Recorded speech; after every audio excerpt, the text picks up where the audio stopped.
Welcome to the world of exploration. Welcome to the world of learning. Let's start exploring. Let's start learning. This is your very own educator, Sukriti Joshi ma'am, your very own educator, teacher, philosopher, guide, mentor, guru, preacher, one and all. And this is the one-stop destination that is English Gurukul, the Odyssey of education or the edifice of education where learning happens, right? And together we will all bloom, blossom, and grow with each other by staying connected to Sukriti Joshi ma'am, right? So, having said that, let's start off with our lost spring part two, right? All right. So, I'll just start off with lost spring, and now we are gonna move towards I want to drive a car. So this is the second part. All right, this is the second part. So I want to drive a car. Mukesh wants to be his own master.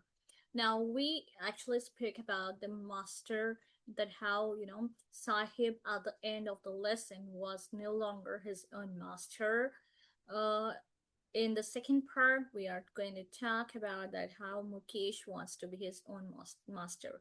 Even Sahib Alam, as the name suggests, Lord of the universe, and he himself wanted, because he was carefree earlier, he had a carefree attitude altogether, and he was his own master. But now that steel canister actually is a kind of a baggage that he carries. It reminds him of his duties, responsibilities, and the kind of the thing that he's no longer his own master and he's working under someone, right? And he does not own anything, right? So he's a worker out there. So we are gonna study again another part which would revolve around Mukesh. So the first part revolved around Sahib al-Alam or Sahib. Now second part is gonna revolve around Mukesh. So Mukesh wants to be his own master. This is the main message, right? So, and this is the second part. I want to drive a car, right? Cool. Now we'll move on. All right. So here begins the second story in Firozabad. So where is it placed? So it is placed in Firozabad city, right? The author meets Mukesh, who insists on being his own master. He wishes to be a motor mechanic. So he wishes to be to be a motor mechanic. So we are talking about Firozabad. So in Firozabad, the author meets Mukesh. So in Firozabad, we do get to see how earlier in the first part we saw Simapuri, right? The periphery of Delhi, which is Simapuri. So how he used to stay in Simapuri, which is at the periphery of Delhi, right?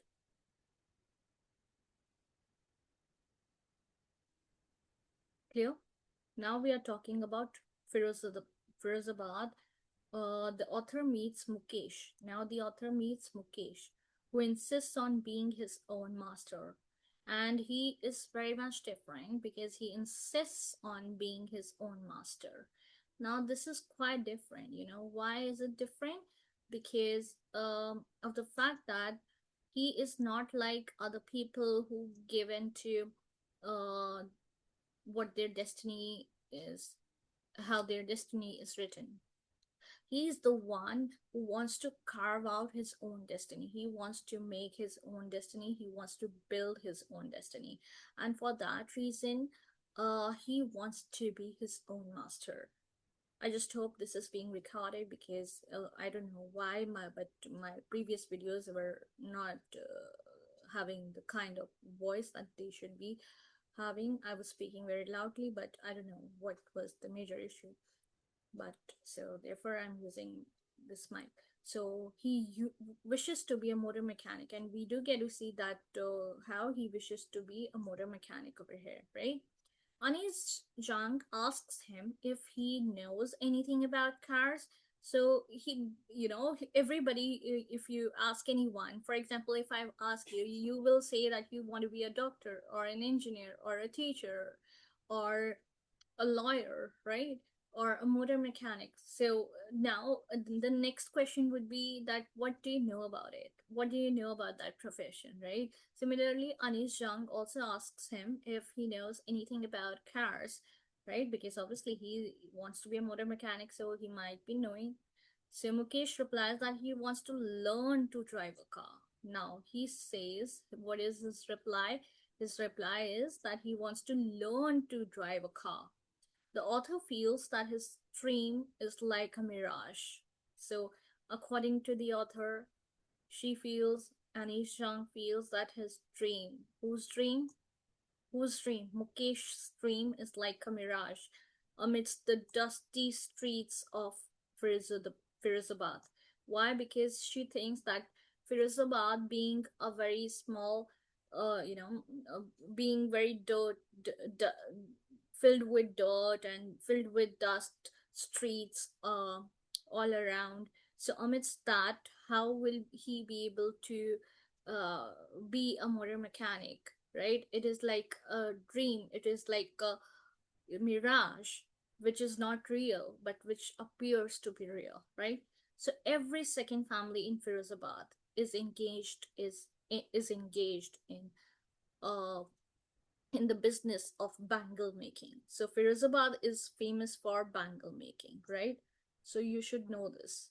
Firozabad is famous for bangle making, right? Very, very important. The things that I highlight, always keep that in mind that I'm highlighting the important things. So keep on jotting down, right?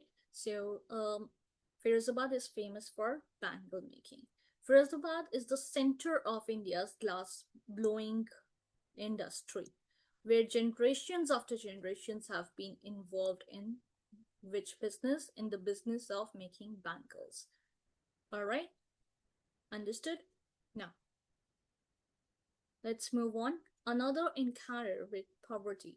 Now, we'll get to see another encounter with poverty. The people of Firozabad involve their children in the bangle making industry without knowing that it is illegal for children to work in the glass furnaces with high temperatures in dingy cells without air and light. If the law is enforced, almost 20,000 children would be out of the hot furnaces where they work day and night, often losing the brightness of their eyes. So we do get to see that how the people of Firozabad, they are involved, they are involved, and they involve their children too, very young children, you won't believe, but they involve very young children too in the bangle making industry without knowing, and they're not even aware because they're not educated, so they don't know what is right, what is wrong. So it is without knowing that it is illegal for children to work. They don't even know that it is illegal. It is not legal for for children, for small children to work in such dingy, dark, dingy cells without which do not even have a, a bubble of air or light in it, right? So they are working in furnaces and with high temperatures. It's very risky for young children. They are the future of the country, of any nation. So uh, one has to be vigilant, and one has to know about the laws and about the about the rights. And but we do get to see that how even after knowing the laws, and how after knowing even after knowing how about one's rights, one gets exploited um because of the vicious circle that prevails, you know so if the law is enforced, almost 20,000 children would be out of the hot furnaces where they work day and night. So they work day and night, yeah, which often leads to losing their eyesight or brightness of their eyes. So Mukesh proudly announces that his house is being rebuilt, and Mukesh, who is the protagonist of the second part of this Lost Spring, which is written by Anis Jung, over here sees that Mukesh proudly announces that his house is being rebuilt and volunteers to take the author's name. They walk down sinking lanes choked with garbage, past houses that are small and dory, constructions with wobbly doors, the doors which are shabby in nature, and they they they they're like जैसे कि गिर जाएंगे, all right, so flimsy, and with no windows, and there aren't any windows at too, where families of humans and animals coexist in primitive state, where we do get to see that how families of humans and animals both coexist, right? In And that too in a primitive state, in a state which is very primitive, which is not developed at all over here. It suggests that. So they enter a half-built snatch. They enter a half-built shack, right? One part of which thatched with dead grass, where a frail young woman is cooking the evening meal for the whole family. She's the wife of Mukesh's elder brother. So Mukesh, we do get to see Mukesh is there, the protagonist in the second part, and he also has his elder brother. He has a brother who is elder to him, right? And he's married. The brother is married, right? His elder brother is married. Though not much older in years, she has the respect of a bahu.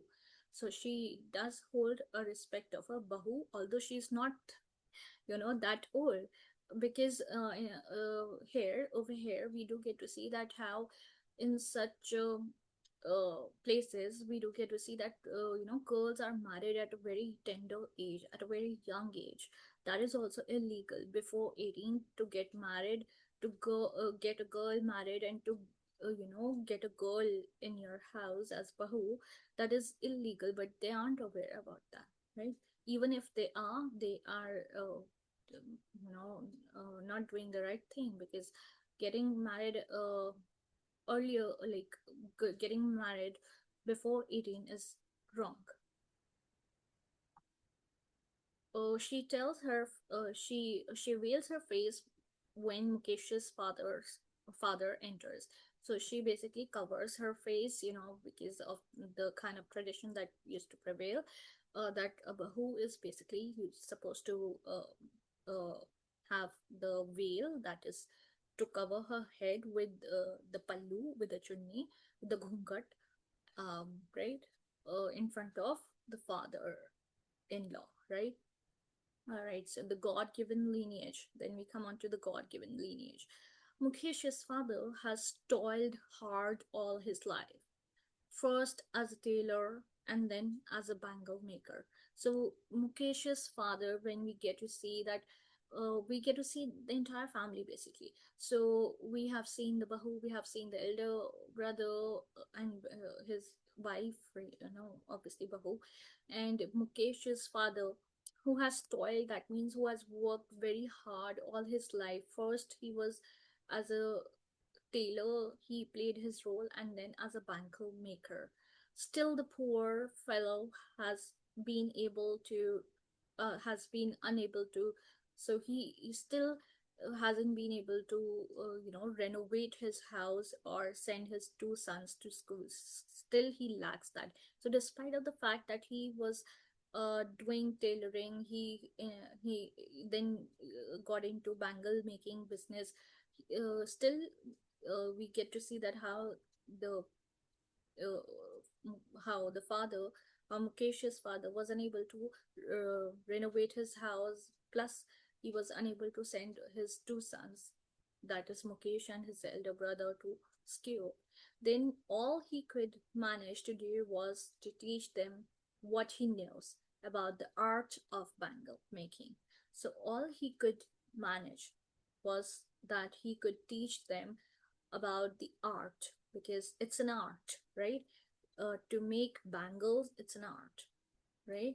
Mukesh's grandmother has seen her husband go blind with the dust from polishing the glass bangles. So Mukesh's grandmother, the grandmother, again, the grandmother has also come into the picture, right? So we see the grandfather, we get to see uh, the grandmother as well. So, and the grandfather as well, right? So Mukesh's grandmother has literally seen her husband go blind with the dust from polishing the glass bangle. So when you polish the glass, suppose this is a bangle. So when you polish this glass bangle, uh, suppose this is a glass bangle, right? And if you polish this, so that is actually the dust comes out, and that is dust that comes from polishing the glass bangles is very risky for for the eyes. So she believes in destiny. So can a god-given lineage ever be broken? So she says that obviously because she has seen tough times, hard times. So she says that can God-given lineage ever be broken? That what we are destined to, can that be broken? Can we opt for some other choice rather than what is meant for us? She implies, born in the caste of bangle makers, they have seen nothing but bangles, bangles of various colors. Now we get to see that, she's born in the caste of bangle makers only, and they have seen nothing except bangle making, in except the process of bangle making and bangle, how they are indulged in bangle making process and industry, right? So um, but they have seen bangles of various colors. Now here it is ironical. Now, why am I saying that it is ironical over here again? Because they have seen bangles of various colors, but colors are missing from their own lives in terms of whether we talk about wealth, because they're poverty stricken, they aren't able to make their, they're working very, very hard, they're toiling very hard. They're in order to meet, in order to make both ends meet, they're working very hard. But in that process, they're losing their eyesight, they're losing, a lot. So yeah, then we get to the point when we talk about lost spring. So in dark hutments, next to the lines of flames of flickering oil lamps, sit boys and girls with their fathers and mothers, welding pieces of colored glass into circles and bangles. Now, this is so ironical, I must say, and you must see that in the dark hutments, so the places in the rooms in which they used to actually work, right? Right, the industries in which they actually used to work, they used to have small, dingy, dark hutments with no light in it, and next to the lines of flames, and they were sitting next to the lines of flames. So um, flickering oil lamps, there were flickering oil lamps.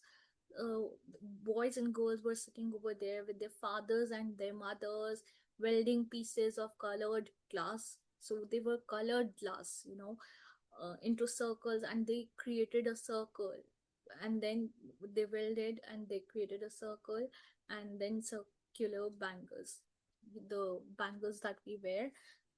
Nowadays the shape has changed, but earlier it was pure circle. So then it used to be the result that we used to see. They often end up losing their eyesight before they become adults. The author notices a young girl, Savita. So we do get to see that how the author notices a young girl, Savita. Now this is also there.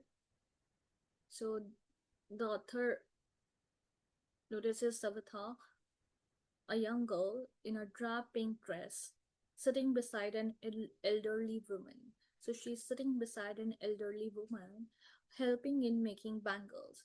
Her hands move like a machine, and her hands literally they're moving like a machine, as if she's so trained, she's so well versed in that field.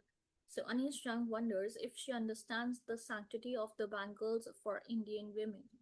So, and Anish Jung is wondering, and is thinking about the fact that whether she understands the sanctity, the pure nature of the bangles for Indian women or not.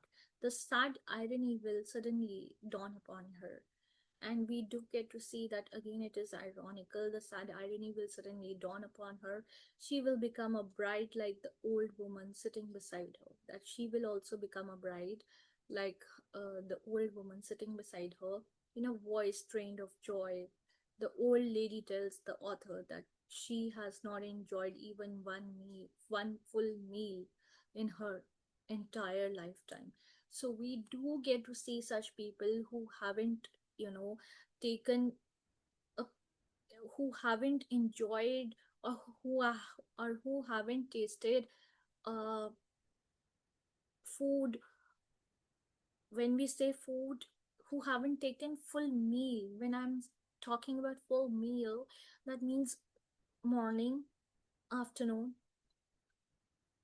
morning, lunch, after morning, lunch, uh, break morning, breakfast, lunch, dinner, right? I'm talking about these four meals basically. I'm not talking about brunch, because that is beyond their imagination. That is for the rich, the wealthy people. But we are talking about the people who are actually starving, who are actually in need of food, who are actually in need of uh,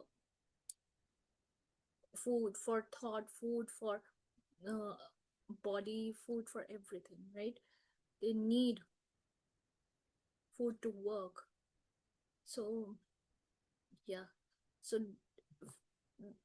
can you believe, for the entire lifetime, one person not getting the pleasure or even the leisure of enjoying full meal in the entire life, then daring not a part of growing up. So we do get to see that one wonders if Mukesh's father has achieved what many have failed to achieve in their lifetime. He has a roof over his head, but he does have a roof over his head. The cry of not having money can be heard in every household of Firozabad.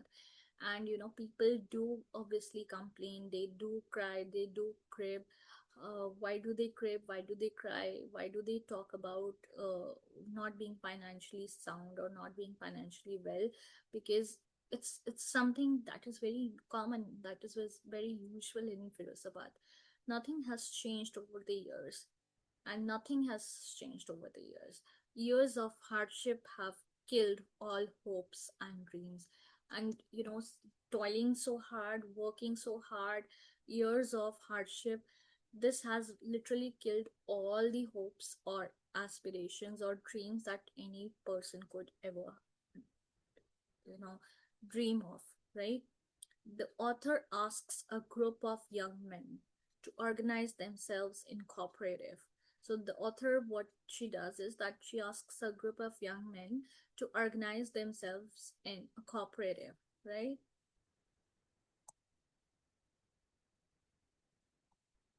Mm-hmm.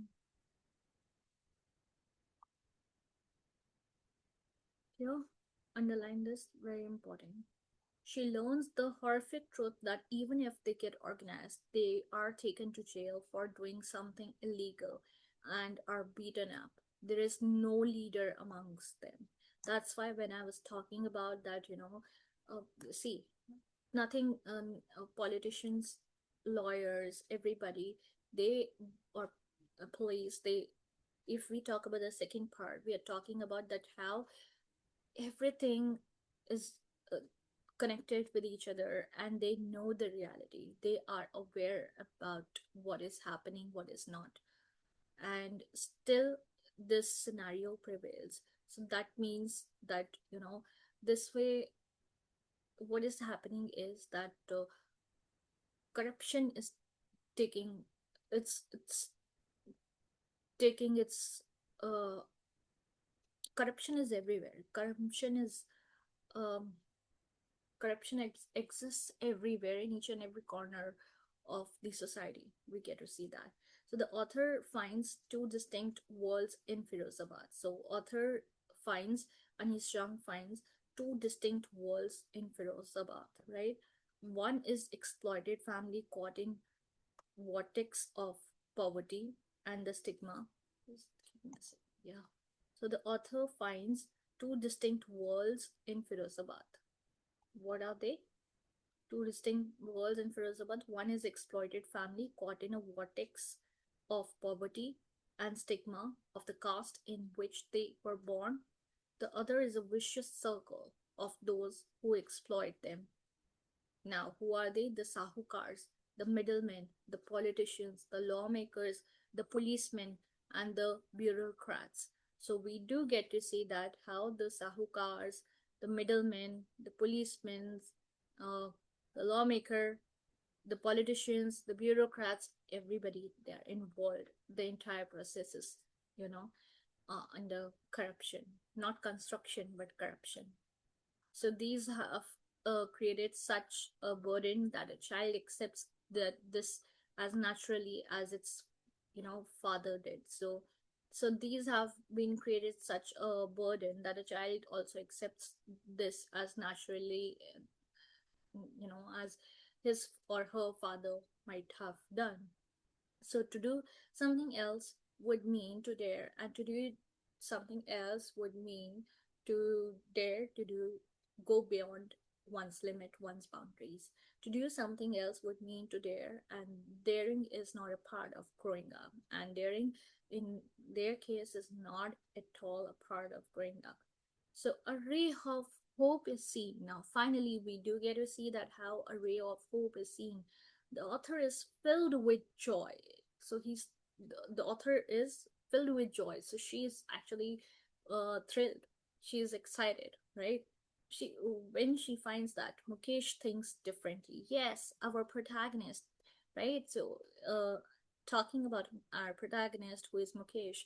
So he actually tends to disagree. He actually tends to go on a different path. Why and how? Let's have a look. Now we do find a ray of hope ultimately in Firozabad. Yes, indeed. So the boy is filled with hope.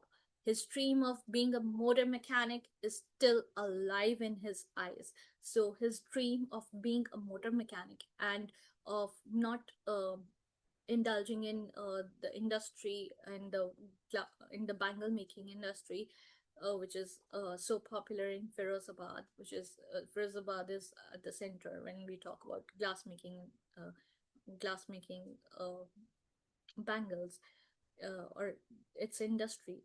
So he is not interested in that, or he is not interested in the traditional route. He is interested in finding his own path, in carving his own destiny, in in shaping his own future, right? So he's willing to dare, and he's willing to dare. So there's a hope, there's a ray of hope. So he's willing to dare. Anis asks Mukesh if he also dreams of flying a plane. So Anis is asking Mukesh if he dreams of flying a plane. So Mukesh replies in the negative. He's content to dream of cars. So he says no. I'm content, in dreaming about cars, and as few as play as why is he saying no to it? I mean, one should be saying yes, of course, I'm indeed, I would love to fly an or aeroplane. Now, why is he saying no to it? There's a reason behind it. Now, listen to me very carefully. The reason being that Firozabad is a place where very few aeroplanes go, fly over that place. So, as few planes fly over Firozabad, so therefore he doesn't want to go in for flying aeroplanes, but definitely for um, driving a car, right? So he wants to be a motor mechanic. I mean, he definitely wants to uh, dream about cars, right? So with this, I would like to come to the end of this lecture, And with this, I would love to end this session. I hope you liked it. If you liked it, give it a thumbs up. Guys, I'm working very hard. I'm also toiling very hard for you people. Actually, what actually happened was that my I don't know what is the sound issue, or I don't know what is the issue with the sound. There's some I guess because I'm with the way I'm speaking, it's coming out to be very very low. The pitch is very low when I hear it out. So yeah, so therefore I had to make use of mic, and that too also to I don't know how to do these technological things. So yeah, but I'm trying for you people. So you have to try, and you have to give it a thumbs up, give my sessions thumbs up, give my videos thumbs up. Do like, share, and support my channel. Do share it with your friends too, guys. Do like, share, and support my channel, and do subscribe to my channel. Hit the notification bell icon so that you get notified every time whenever I upload any sort of any such informative video, I should say, any such informative video.